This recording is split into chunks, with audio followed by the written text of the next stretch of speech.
What's going on, everybody? Welcome back to yet another episode of Sheehan's World.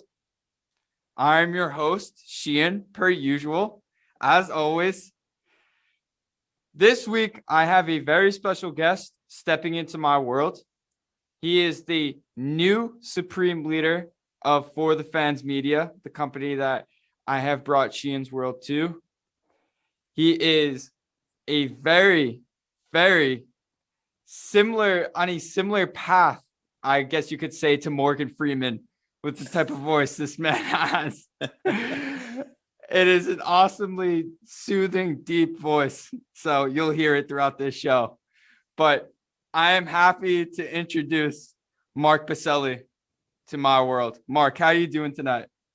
Sheehan, it is an absolute pleasure to be joining you here on your wonderful podcast here on FTF Media. I'm so happy that you're joining my wonderful podcast here on FTF Media. We're going to get into it. We're going to have some great conversation. Just to start, though, as I always started out, I want to know where you're from. And, Mark, what are you currently doing in life? Sure. So I'm originally from Framingham, Massachusetts. It's, for anyone who's not from Massachusetts, actually one of the biggest towns in the entire country. If it were a city, it actually would be one of the smallest, if not the smallest, in the entire country. So I think we'll stick with town. Spent had several great years in Framingham growing up.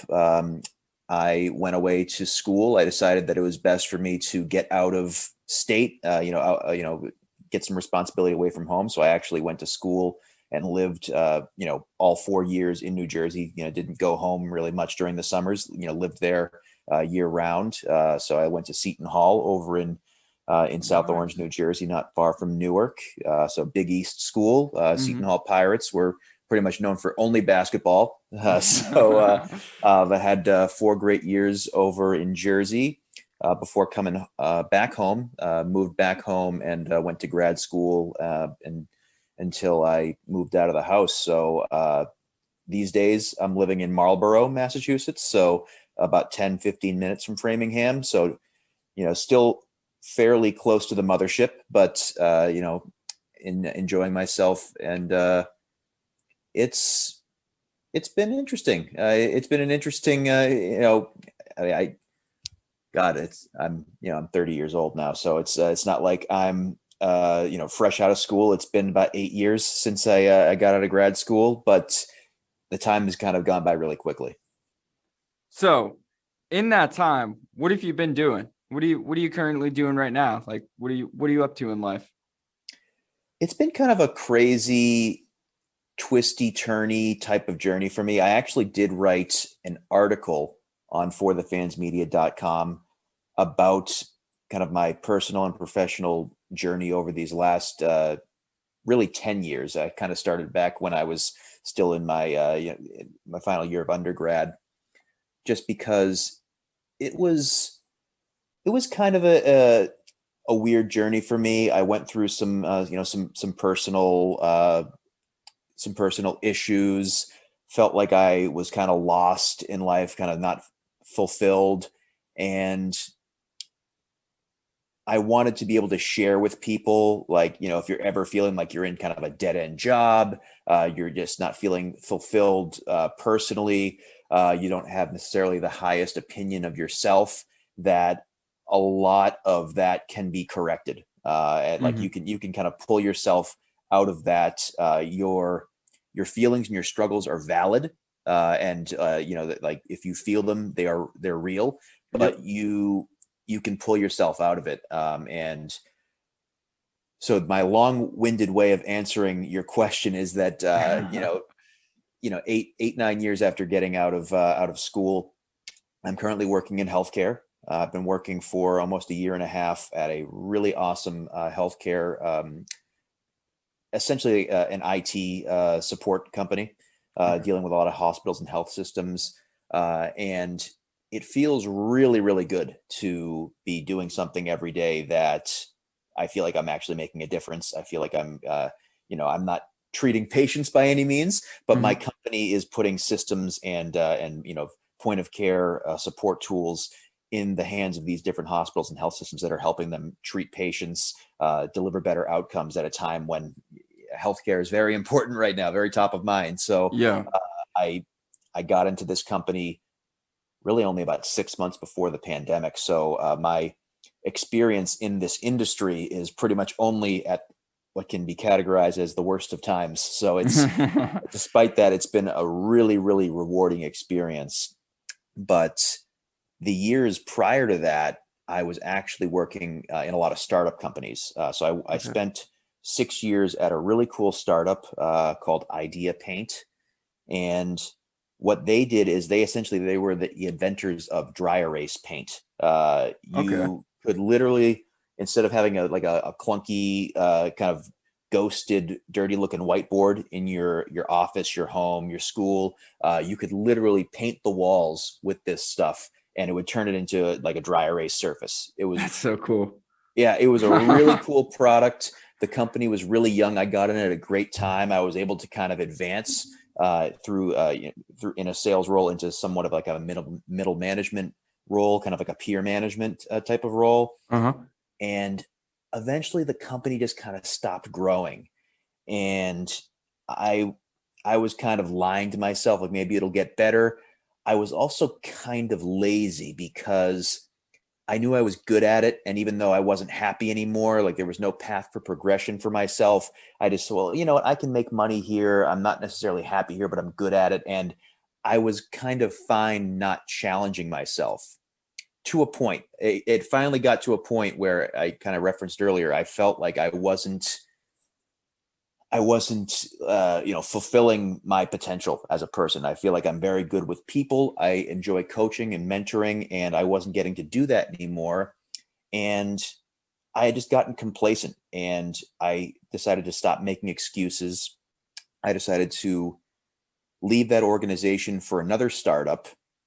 And ironically enough, I only spent about 6 weeks at that company before landing in my current role, where I've been for almost a year and a half. That other company, it didn't necessarily, like, something just seemed off when I got there. And they were growing really fast, but seemed like they didn't have any, it was very chaotic. Like they didn't seem very organized. And I also just, something struck me that they felt like they were invincible. Like they had no real competition, that they were the only game in town. And ironically enough, their business model revolved around offices being open and people being in offices, people not really working from home. And essentially having means for offices to find different restaurants to provide for their meetings and their business lunches, etc. So partnering restaurants with these companies. And when I left again about 5-6 months before the pandemic hit. Once the pandemic hit, that company laid off more than half of its employees. And I would have been one of them. So I felt really fortunate that I stuck with my gut in that moment. Something just didn't seem right. I'm not going to say that I predicted a pandemic would happen by any means, but something just felt off to me about that company. And I transitioned into this organization, transitioned into healthcare, and I could not be happier where I am right now. I feel fulfilled professionally. I no longer feel lost personally. And even though I've been working from home for 11 months now, and we're all kind of cooped up, we can't really go anywhere. I feel like I'm in a really good place in my life, and a lot of that has to do with where we are right now with FTFmedia, something that I've been involved with for a little over a year.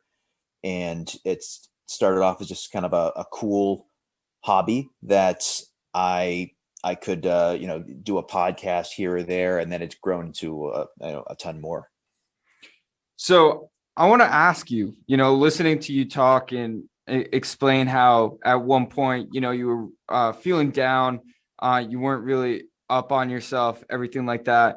You also explained how you really like coaching people. You really want to help people, and you want to be a part of something. how does all of that stuff that you were able to learn, in your professional career so far translate to FTF? Mentioning FTF. I think it translates because as someone who has both been in charge of people at one point, hiring people, managing people. Again, this was a small company. So for someone who was only in his mid to late 20s, I was able to do that in a short time. It was pretty cool before that company stopped growing. But also being on the other side of that and being someone who has had managers, both good and also both very bad. I've had some very bad bosses in my time. I know what people respond to. I also, while I was pursuing my master's, I did some actual coaching, like sports coaching. I coached JV baseball and varsity soccer for my alma mater. I was the assistant coach for varsity soccer, but I coached the JV baseball team. So I got hands-on experience working with people younger than me, people with different skill sets, and realizing like there's not a one-size-fits-all approach to coaching. I carried that into my professional career, knowing that, if you have, a handful of people reporting to you, some people you have to, you need to be a little bit easier with. They don't, take well to criticism, even if it's constructive criticism. Mm-hmm. Other people, that you can be a little bit tougher with because that's what they respond to. They respond well to being challenged. So it's different for everyone. And I think being a good judge of people and getting to know people, you need to be able to care for people personally and also professionally to be an effective leader. Mm-hmm. And as we got going with FTF, again, this is something that all of us are doing outside of work or school. It's something that we're hoping to grow, but at this time, it's not anyone's profession. It's not anyone's source of income. But I, in a short time, went from being someone who is just, appearing on podcasts to being asked by our former owner, Brian, to help him put together a website. And then, since then I've been running our website, helping him with, recruiting talent, putting together a drop schedule. Haley and I were asked to do that together, and we were working together ever since. And now in the midst of our transition, we're going to be co-running FTF Media. And I couldn't be more grateful to be doing that with Haley because we understand each other. We work really well together. And I think that we both understand how to connect with people and how to, provide effective leadership for people. And it all connects back to being able to be transparent with them, actually showing concern for them, identifying and fulfilling their needs. It is not just setting a structure, rules, and expectations and saying, okay, if you want to be part of this organization, this family, everyone get under the umbrella and do as we say, and has everything to do with developing a culture and an environment that people want to be a part of and something that they can thrive in and be productive in and want to be a part of. Right. So it has everything to do with understanding people. And even though you have expectations, you have structure, finding ways for people to be the best of themselves in that structure. So I got to ask you, when we had our conversation, most recently on the phone, we were talking about what we were both envisioning for the future for FTF. And we were both also saying what we both thought FTF was. When we were talking, I noticed a lot of stuff that you were saying. The FTF is a home for place for anyone to be. If you want to try something, this is the place to be. If you, weren't given a chance somewhere else, this is the place where you will get your chance. What is FTF to you, in your opinion? What kind of company is it? And also, what are your future plans for the company? Where do you see this thing going? So I think that the vision that Haley and I have for FTF is to make it a place where people can be themselves and express themselves and put out great content while having fun. It's funny how simple it can seem when you put it in those in that perspective, in those terms. We want people to talk about stuff that interests them. We want them to write about stuff that interests them. We don't want them to feel like they need to like hit on some formula. I put together an article on the website towards the end of last year that was just a summary of our 10 highest viewed blogs over the course of. We started the website in mid-May, so it hasn't been active for a full year yet. But from the inception of the website in mid-May to the end of 2020, I put together based on page views and number of clicks, our most popular blogs. And one of them was Carly, who co-hosts Fierce and Flawed, formerly Girls Pod, with Haley. She wrote prior to the 2020 election about her upbringing as evangelical Christian and how she has altered and kind of completely changed her point of view and her belief and value system since she was younger. That was extremely popular. People related to that because it even if you didn't come from the same upbringing, you understand as you get older, your point of view changes, your perspective changes. We had Haley write about her diagnosis as a diabetic, which was super relatable to people because even if people don't necessarily have diabetes, although there are a lot of diabetics out there, there are people who went through a similar experience as she did, where she was misdiagnosed. She was kind of let down by the people she entrusted to, advise her on her health, and she has prospered ever since. She's doing great now. She just got her insulin pump for herself. She feels great. We had Christian writing an original story. She has been a short story writer for years and has just never wanted to share those stories with the world. And I said to her, I'm not going to take credit for she volunteered to share the stories with us, but I told her, hey, listen, I will absolutely publish this on the website. I think it's awesome. If you want to put it out there, I want to share it with people. So those are just some examples. Things that are somewhat outside the box are actually the things that people relate to more than anything else. It's what got the most clicks. Gabby has far and away the most viewed post in FTFmedia website history, has thousands on thousands of clicks. And it was a story about, unfortunately, a murder of a young kid in the state of Florida. But she, for some reason, her article on this topic, at one point it had us as like the number 2 or number 3 search result on Google if you were to Google this young man's name. And thousands of people were reading this article that she wrote. So it doesn't have to be like, okay, give me your expectations for the Celtics this season, like in a blog. Like with a few exceptions, our sports blogs are probably the least viewed because, you can get creative with it. I actually did write a blog on the Tuukka Rask situation when he opted out of the NHL bubble. That was that got a decent amount of views. But that wasn't necessarily sports. That was treating athletes like people as opposed to just commodities and pawns for your entertainment. So that people resonated with that. They wanted to read about it. But we just find that while we can talk about, we have a basketball podcast, we have baseball, football, hockey podcasts. We talk about sports here on FTF and people write about sports, but we never want people to feel like they're pigeonholed into talking about just conventional topics. Yeah.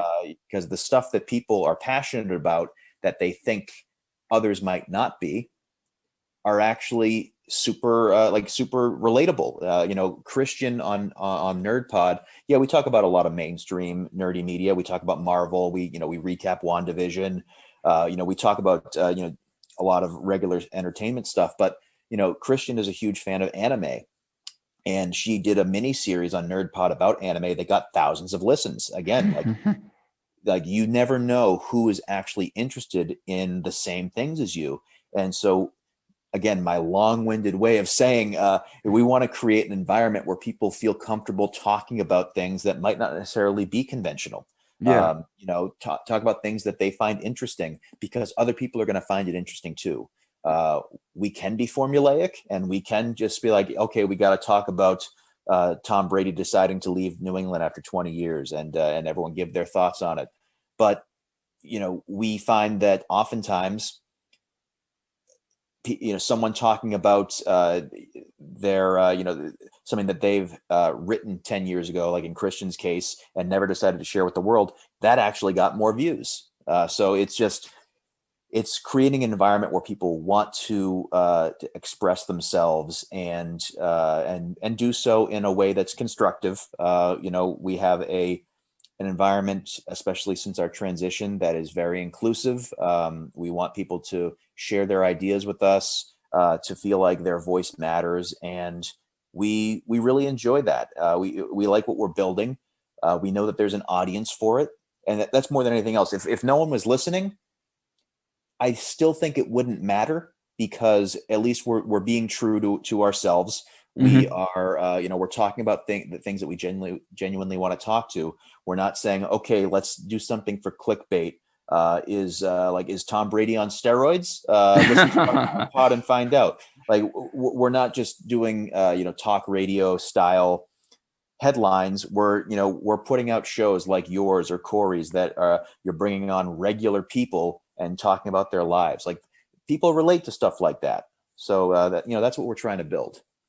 Yeah, I think to encapsulate all of that, I think what FTF really is just something that is a breath of fresh air, honestly. In an area like New England, a lot of people are looking for sports, but FTF Media isn't just sports. It's more than just sports. So I think that's what makes it so cool, because as you said, like, you can come on this website and look something up and it's going to interest you. It's not just, one genre or one topic. It's going to be many different things. So I think that is really the cool thing at FTF Media. And I think that what you have envisioned for it is something great, because, I think a lot of people are going to find interest in what this lineup of people have to say, this roster of people. Yeah, absolutely. And we definitely have plans to try and expand our reach even further. Because right now, yeah, we do have the website.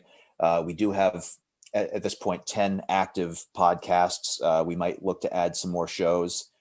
But again, the world that we're living in right now is different than it was a year ago. So not everyone's commuting to work every day. So a lot of people are staying at home.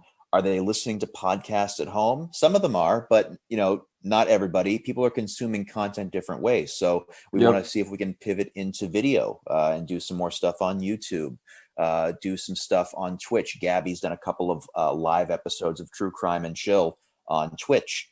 We want to see if we can, do more in that regard. We have Haley's mom, who's actually done a couple of video baking blogs for our website, where if anyone hasn't checked them out, if you have a pet at home, Haley's mom actually shows everyone how to make really awesome dog biscuits for them. If you don't want to buy generic stuff at the store. So we're thinking of different ways, and we're going to keep listening to people's ideas. Different ways to connect with our audience and find a new audience too. There's always people who are going to relate to the different forms of media that are out there right now. So that's probably our biggest vision, is to just keep evolving. If there's something that we can pivot to, we want to pivot to it. We want to put out content that people enjoy. And again, what I've learned over this last year, especially in talking to people on Twitter, I'm very active on Twitter. That's how I found FTF in the first place, what was originally called Holmes Media. But talking to the people who are outside of our group who listen to our stuff, like it really is refreshing to know that, like, we're actually putting, like, none of us are professional content producers. Some of us are students, some of us are working professionals, and at the end of the day, we're still creative people. We're putting together stuff that people actually want to listen to, people want to watch, people want to read. So that's what excites me. It's a hobby right now, and it's a hobby for all of us, but it's something that could become bigger. And even if it doesn't, it's something that we all enjoy doing. And Right. I think that's the best way to sum it up, is just, we have a group of about 18 to 20 people right now who are all putting together, some people are on maybe one show, some people are on like 4 or 5 shows, some people are writing blogs, some people could do a lot of video stuff in the future, but everyone plays their part, and it's kind of like a little family. It is kind of like a little family. It's nice, honestly, being part of a team. And I was happy, to join FTF Media because I wanted to be a part of that team-like feeling again. Back in the past, when I was part of a different company, that's what I liked about it so much, and that's what made it so enjoyable and so fun. It was just a tight, close-knit group of people who all have the same goal in mind, who all just want to have a good time and put out good content, and with that content, make people happy. So definitely FTF Media, I think, is something for everyone to listen to. And if you are listening to this right now, I would have to suggest checking out other shows that we have going on. But Mark, I want to transition a little bit away from talking about FTF Media and talking about the struggle of my favorite team and one of your favorite teams, the Boston Celtics. I just really want to get into it here because it's getting a little bit ridiculous. And seeing what Danny Ainge said the other day, saying how this team is not a championship contender, and now that he realizes it, it's really annoying to see him say that. I just got to ask you, what are your thoughts on their recent struggles? So maybe it's because I'm getting older and I'm getting more calm in in my old age. But despite the fact that the Celtics, as currently constituted, as we record this episode, I know that they play tonight, but as we're recording, they sit at 14-14, 500. Considering the fact that they were a conference final team not even a year ago, like the way between the bubble playoffs and the this season starting so quickly, it was just months ago, 4 or 5 months ago, that they were in the conference finals. Yeah, they have a lot of talent on their roster, so to sit at 500 is definitely a disappointment. But I also can't be too upset. Like when I was younger, I would be very aggravated. Any loss would aggravate me and ruin my mood for days. And playoff losses still do, don't get me wrong. But I find it hard to be too upset considering what these players are going through right now. They're in a condensed season. Jason Tatum legitimately, he contracted COVID-19. He has been on record of saying since returning from quarantine and testing negative that he's struggling with his breathing, like he's getting a little bit gassed on the court. Like it's something that people really like to ignore, and he's not the only athlete to talk about this. Von Miller, who's been an exceptional NFL pass rusher for a long time, great athlete. Eduardo Rodriguez, a pitcher for the Red Sox. Tatum, several others. You have some of the most peak physical condition people on the planet playing professional sports, saying that COVID-19, even though they've recovered from it, it wiped them out. Mm-hmm. So Tatum's not the only player to test positive in the NBA. Other players had Jimmy Butler's another notable player to test positive. But you have players who are not healthy. The Celtics in general, whether it's COVID related or just regular injuries, I think they've maybe fielded. I don't think they fielded their completely healthy roster once all year. There might have been one time. I think there was 1 or 2 times where they had their core 4 together, And then other than that, they haven't had like a full roster. So yeah, I think you're right. I think there might have been maybe one time where that happened, but other than that, not much. Yeah. So I mean, between Tatum missing time due to COVID, Jaylen Brown missed a couple games. He's still dealing with knee tendonitis. Kemba Walker's knee injury and knee problems in general over the last year have been well documented. And Marcus Smart missing time due to what has to be several injuries, but he does legitimately have like a torn calf. But I mean, that man plays through anything. I'd run through a brick wall for Marcus Smart. Yeah. But the bottom line is that the Celtics, yes, they're struggling, and because they are constantly dealing with multiple absences. They're playing back to backs. Like it's tough when you have a pretty decent win against a Nuggets team a few nights ago, and then you play a back-to-back against the Hawks, who are they a good basketball team? No, but they have a lot of great shooting. They're a good young offensive team, and you're already undermanned playing a back-to-back. It's tough. Like it's tough in the current environment, and it's tough for a lot of teams. Milwaukee's lost 5 in a row. It's very difficult right now. So yes, the team is frustrating to watch at times. Yes, they're definitely underachieving, but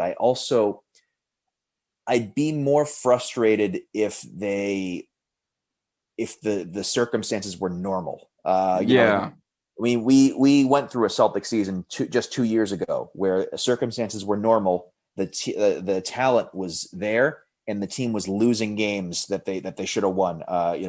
Left and right. Very tough to watch that. Yeah, very tough to watch, and we know now that there was a lot of chemistry issues that caused that. But that was more frustrating than what I'm watching right now, because I know that there's a legitimate reason why this team and others are struggling. And am I saying like, okay, like they're going to get it together for sure? No, I can't say that either, because you can't guarantee that this group is going to magically all get healthy by playoff time. Like you can't guarantee that. It's not a certainty. So it very well could be something that lingers all year long. It's not going to get to the point where they don't make the playoffs. I mean, it's the Eastern Conference. They'll make the playoffs. Yeah. As of right now, they're still, I think, the 4th seed in the Eastern Conference, despite all their, their ups and downs. So they'll be a playoff team. Are they going to be able to flip a switch in the playoffs? Probably not. It's very possible that just it goes down as kind of a wasted year. But it's just, especially since this pandemic has started, I prioritize the health and the safety of these athletes more so than results. Like I was unbelievably frustrated during the NFL season to see the NFL do everything that it possibly could to make sure that no games were canceled at the risk of health and safety. I mean, the Patriots had to fly to Kansas City for a week 3 game in 2 different planes, week 4, in 2 different planes, because half of the people on one of the other planes were probably going to test positive for COVID-19. They were forced to fly in on the morning of a game without a quarterback, unless you consider Brian Hoyer a quarterback, because the NFL didn't want to cancel that game. Like it was a farce. And the NBA is, they are postponing games, but they're like moving the vegetables around on the plate right now, and I have a hard time being too hard on any of these players, because they could wake up a morning and not know if they're actually going to play that evening. Like right now, it's crazy. And they are having to, reschedule and play, 3 games in 4 nights traveling from city to city. It's tough.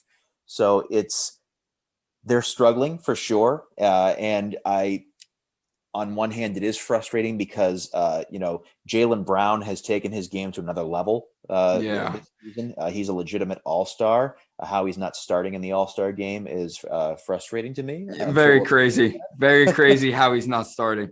Yeah.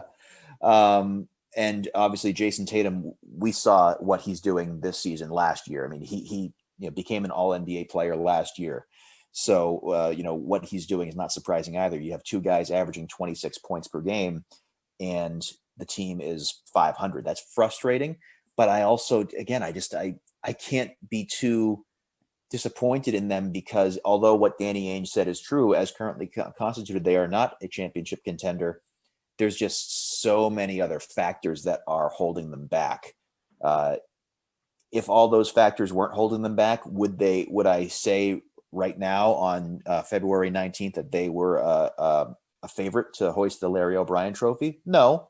But based on the fact that this is the same core that just went to the conference finals, I do believe that they are a team that would be in the mix, a team that would very much be a favorite to make the NBA's version of the Final Four. So everything has been long-winded from me on this episode tonight. But again, that's my long-winded way of saying, what is going on with the Celtics is definitely frustrating, but I also can't be too disappointed in them. Yeah, I can agree with you. There's a lot of circumstances that have come into play this season as to why the Celtics are struggling right now. And it is honestly unreal how bad they are playing and how they are still in like fourth place. They're like a game out of like first place. They're also a game out of 10th place. That is the East this season, considering how everything has gone. But I have to argue a little bit. I understand everything going on. I really do. It just really kills me when Danny Ainge says stuff like that, when he had the ability to, change that. When he had the ability to build around Jason Tatum and Jaylen Brown better for this season. And it sucks right now. I feel bad for Jason Tatum because he's the one that has to carry this load with Jaylen Brown after having COVID and now having these breathing issues. And now, you can't really like rest him now because you need him out there. So this is where like fans are getting upset, is the fact that Danny Ainge, he hasn't, taken those extra steps needed to ensure that Jason Tatum and Jaylen Brown are really going to want to be here. I know this is the start of both of their, extensions, but is, something that happened this season going to force them not to want to be here in like 5 years down the road, if you can understand what I'm saying with that, So with everything going on, again, I understand the circumstances, but I believe Danny Ainge had options available to him to build this team better. Like a guy like Jeff Teague. Like, why the hell are we employing Jeff Teague? I mean, it's just a waste of space at this point. It's a waste of money and a waste of playing minutes. I don't think he deserves any playing minutes anymore. I just think he's absolutely horrible. There were better guys out there than Jeff Teague. I mean, the big position hasn't been horrible, but it also hasn't been consistent. And that's something that we've been asking for years. And, he had the ability to improve that a little bit. Obviously, he can't go after every player, but there are players out there that Celtics fans knows that he can't go after, and he doesn't. So it's just really tough to see, with the season like this. Danny Ainge could have like that third guy that could help carry this load. I'm not saying it has to be what the Brooklyn Nets have and have like a big three, but having at least another scoring threat off the bench, or at least having another guy that could start with the team that's a wing that could help carry that load, a score. Because now with Jason Tatum, now it's getting difficult with his breathing. And with Jaylen Brown, now it's starting to freak me out with the tendonitis in his left knee, because now we don't know how that's gonna go. So, I mean, if I'm Danny Ainge, I'm trying to make moves at this trade deadline. We all know that he hates making moves during the season. God knows why, but he's got to do something, because at this point, one championship in all the time he's been here with all the assets, everything he's had, it's getting a little old. And again, he has Jason Tatum and Jaylen Brown here for years, but who's to say they aren't going to look back at this, in a few years and be like, oh, you didn't supply us with the guys we needed. Why the hell would we stay? And this is actually Pierce, Paul Pierce almost left. He had to force his hand on Danny Ainge and say, hey, you got to give me someone else or I'm getting the hell out of here. So, it's not like Danny Ainge has done this in the past where hasn't done this in the past where he hasn't supplied the guys needed, because he hasn't. But like Paul Pierce almost left. So Danny Ainge, he needs to get pushed a little bit. He needs to have his hand forced a little bit in order for him to have moves made. So at this point, like if moves are going to get made, I would assume Jason Tatum or Jaylen Brown have to voice that. Oh yeah. I mean, this is the player empowerment era right now. I mean, we're seeing it more now than ever. I mean, James Harden did everything in his power to force the Rockets to trade him away and to trade him where he wanted to go. Yeah. Players are dictating movement around the league right now, to the point where that's why I'm confused that Giannis decided to sign his extension in Milwaukee before he had to. I don't understand why players are not taking their power more seriously. And some of them are, like we just said, James Harden did. He got a little unhealthy with it by going to strip clubs in the middle of a pandemic, but that's besides the point. The bottom line is that he wanted out. He was able to use his leverage to force his way out. So if Jaylen Brown and Jason Tatum, listen, their play has dictated that they are the type of players that you build around. And when you're players that you build around, you should be able to be in ownership's ear, in the general manager's ear.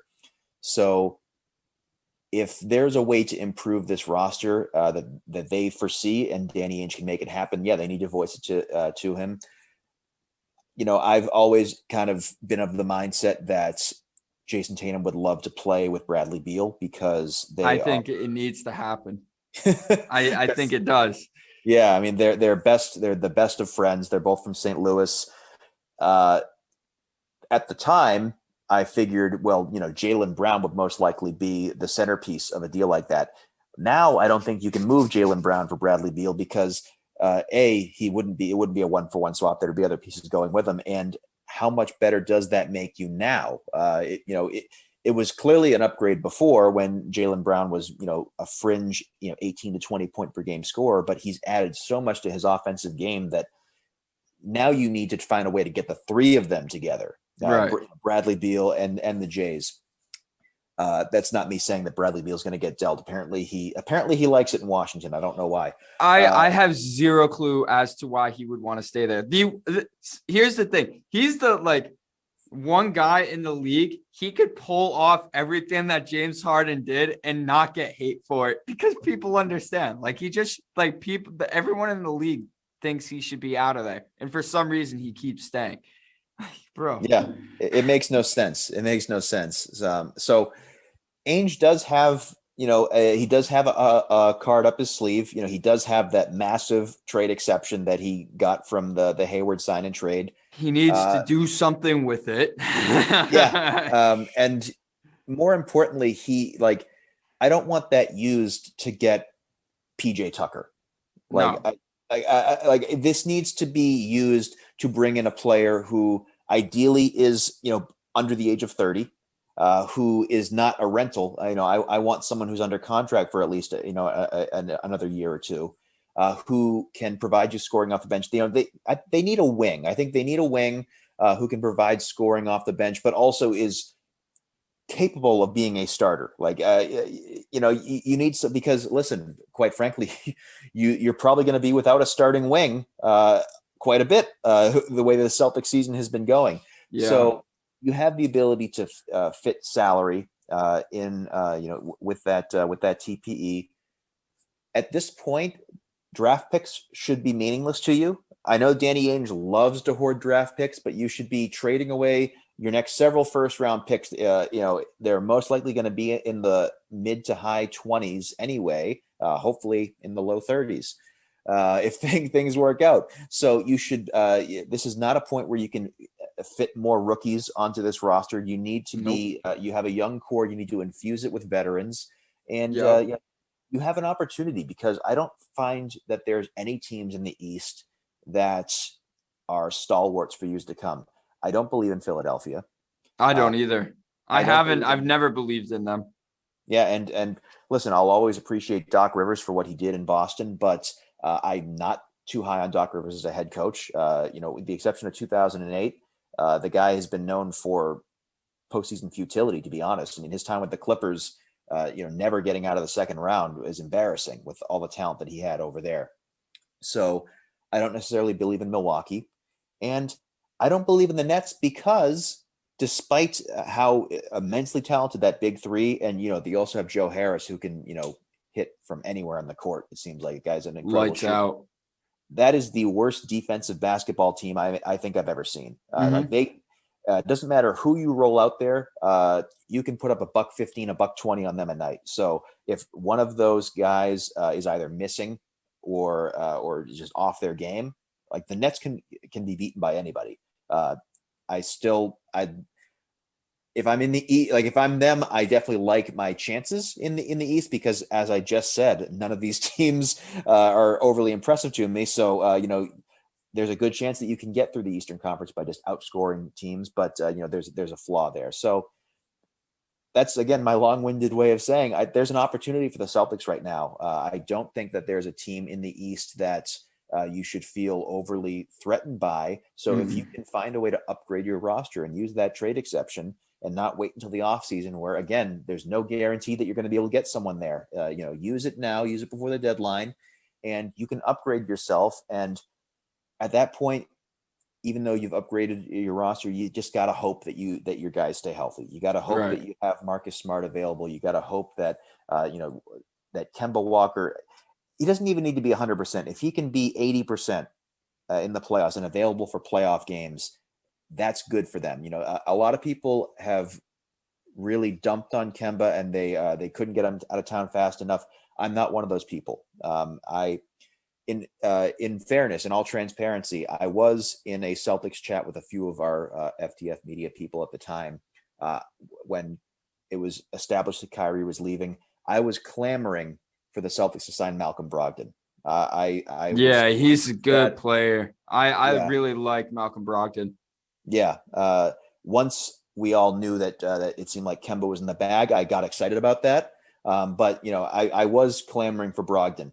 You could argue that Brogdon probably would be a better fit considering what has happened to Kemba and his health since, but I'm not ready to give up on Kemba Walker. I think that when he's healthy, he's still going to help this team. And you got to hope that he's available for the playoffs, but there is just a ton of uncertainty right now between guys, whether or not they're going to be healthy and, whether or not they're going to shoot their way out of the funks that they're all collectively in right now.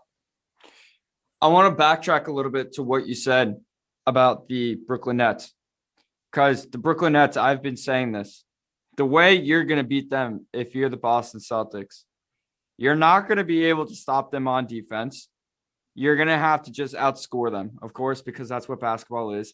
Yes, I said that last week on my other podcast, and I probably got bullied for it.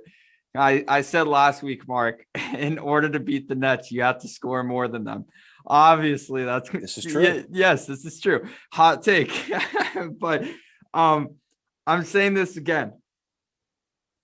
You're going to beat the Nets. You're going to have to outscore them. You're not going to stop them on defense. They are way too talented as an offensive team to stop them on defense, which is why you have to do everything you can if you are Danny Ainge to go out there and get another guy that can score or be another threat, because that's how they're going to have to win. Jason Tatum and Jaylen Brown, they don't have enough around them to take on Kevin Durant, James Harden, and Kyrie Irving. They're just too much of an offensive juggernaut. They need to get another guy. And once Marcus Smart comes back, he might be able to add a good 16 points per game and do everything else he does. That's still not going to be enough. They're going to have to get a legitimate scoring threat. And I wish it was Bradley Beal, because Bradley Beal would be enough, in my opinion. But, and also, I'm done with the draft picks. At this point, once you get your team to a point where you're seeing the future finally come into play and become the present, There's no need to keep using first-round draft picks. There's not. And Danny Ainge, as he continues to use these first-round draft picks, you're missing a window every year. Every single year, there's an opportunity that you have and you don't pull on and you miss it. And you go ahead and draft another guy. There's too much youth. I'm done with the youth. The youth movement is like, we don't need this much youth anymore. We have our guys. Pritchard's a guy you're going to want to keep around. Neesmith, I don't even know if you can say with 100% confidence that you want to keep Neesmith here and you wouldn't use him in a trade, as a package. There's certain guys that you can keep here. I think Rob Williams is another guy. I don't even know, like, if someone's asking about him, you give him up. I think it's the youth movement. It can't be a thing anymore. If Danny Ainge legitimately wants to have this team be a contender and be a threat in the league, they have to get vets in there. They have to mix the vets in. You can't have all this youth. He brought in Jeff Teague, hoping to have that vet experience help this team. He brought in Tristan Thompson, hoping to have that championship experience and vet experience help this team. But those aren't the right guys. Like Jeff Teague, hell no. I don't even know why we still even have him. Again, like I would release Jeff Teague so quick and just sign Isaiah Thomas, because why the hell not? It's not like Jeff Teague is producing anything at all. Defensive, offensively, wisdom, anything. Like, just give me IT over that at this point, because it's actually ridiculous. It's just Danny Ainge, if he wants this team to be legit and he wants Tatum and Brown to play up to their full potential, he has to make those hard decisions. And I honestly think he's just afraid to. I think he's just honestly scared to possibly lose a trade. I think he's scared to possibly see what could happen if he makes a big deal happen. I think he's just scared. I think he's just straight up scared to do anything like that, because he keeps drafting guys easily. Let me keep picking all these guys. Let me keep holding in all my assets. But Danny, why do you really need all those assets? In my opinion, I just think he's scared to. I think he's scared to make a move. So, listen, I am fully on board with firing Jeff Teague to the moon. Yes. Like I would give all of his minutes to Trey Waters as well as Fast Peepee. Listen, this is my plea to Celtics fans, because you're not the first person to say this, and you won't be the last. I deal with a lot on a daily basis. Celtics fans, you need to let the IT return dream die. It is not happening. I know. It's not going to happen at all. I'm just saying, why can't we just, why though? Like, why can't we just tell Jeff Teague just to get the hell out of here, pack your bags, and just have Isaiah Thomas come in? I know it's dead. I know it is. But why not give it a chance, man? I mean, listen, at this point, you have to raise an eyebrow, because we all know Isaiah Thomas was playing on half a hip with both the Cavaliers and Lakers. He was not the same guy. He had it corrected. And last season, when he was with Washington, he was playing excellent. He was shooting the ball well. Everyone knows what he is. He's not someone he's someone you have to hide defensively. When he's out on the floor, is he a starting point guard the way he was in his time with Boston? No, but he would definitely be able to help off the bench. The fact that no team since he was traded to the Clippers and then subsequently released to make the money work. Last February, it's been about a year. It's been about a year since that trade last year, and he has not been picked up by anybody. He hasn't even been given, I think, a workout by anybody. I think he's talked with a couple teams, but the fact that he is not on an NBA roster, you have to raise an eyebrow at that. Like, there's something is off. If no one, it's not just the Celtics letting him sit at home. No one is bringing him in. So I think that the nostalgia will always have a soft spot in our hearts for Isaiah Thomas. He's the little guy. He had some great moments here, but it's not going to happen. And people just gotta move on. You know what, man? I'm not going to move on. No, I know that dream is dead. I mean, Isaiah Thomas said it himself. I mean, I think it was him responding to someone in a tweet. It's not going to happen anymore. I think that time is way past us. I'm just saying in general, there's so many things better that we could put on the floor than Jeff Teague. A used garbage can, anything could be better than Jeff Teague. That's what I'm saying. Isaiah Thomas on half a hip, like put him out there. Who the hell cares? Because he's going to do something better than Jeff Teague. Yeah, but at this point, it is true. It is true. It is time for Boston fans to move on from the Isaiah Thomas days, because it just really is. It's he's not going to produce the same way he was when he was here, because that was just, oh my God, he caught lightning in a bottle, and that was one of the most special, eras that Boston sports will go through. Just Isaiah Thomas himself, like that one person, those few years. Even though it was only those few years, I mean, Boston sports, he sparked Boston basketball again, Boston Celtics basketball. He brought life back to the franchise.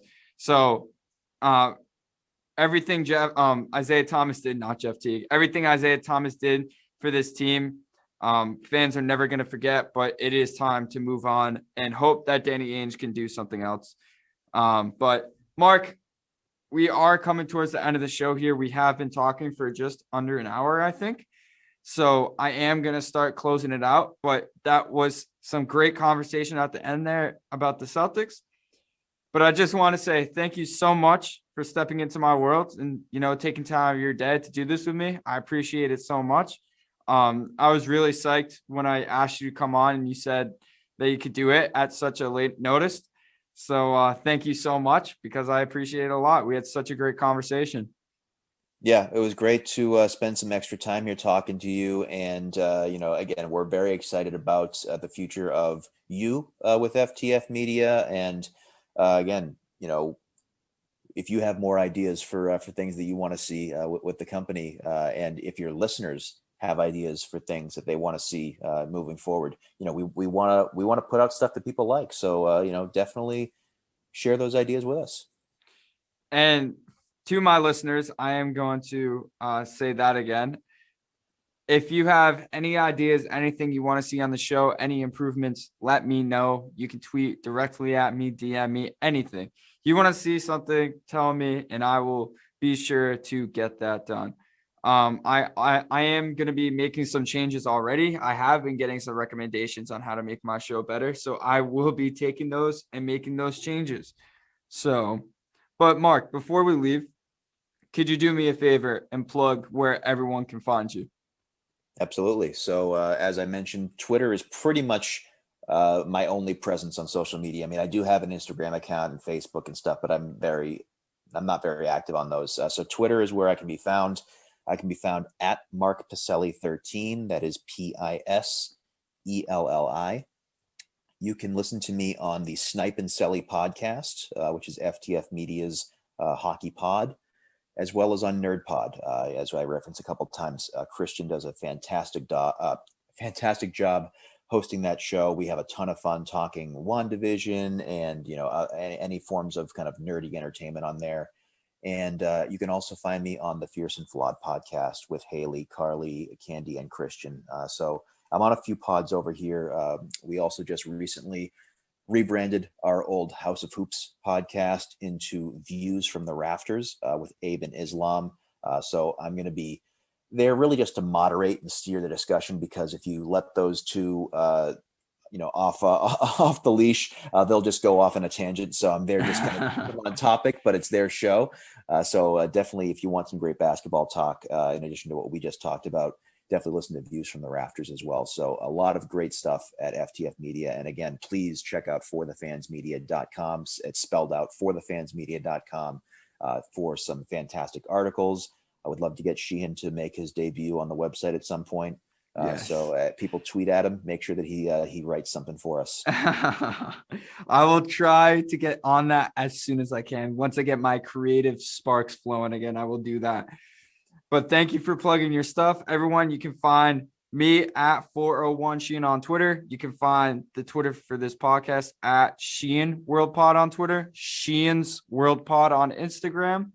I want to give a quick shout out to 009 who makes my intro beat per usual. It is fire. So thank you so much for doing that. Shout out my friend Chris Sapp. He's dropping a new single tonight. So make sure you check him out. CRISSAP Chris Sapp. And make sure you check out LVDV clothing brand. They are a brand new clothing brand. That is also my friend. Them and Chris Sapp are collabed, dropping a great line of merch. So you make sure you check them out. But everyone, thank you so much for taking time out of your day to step into my world. I hope to have you step in next time. Peace out, everyone. Thank you.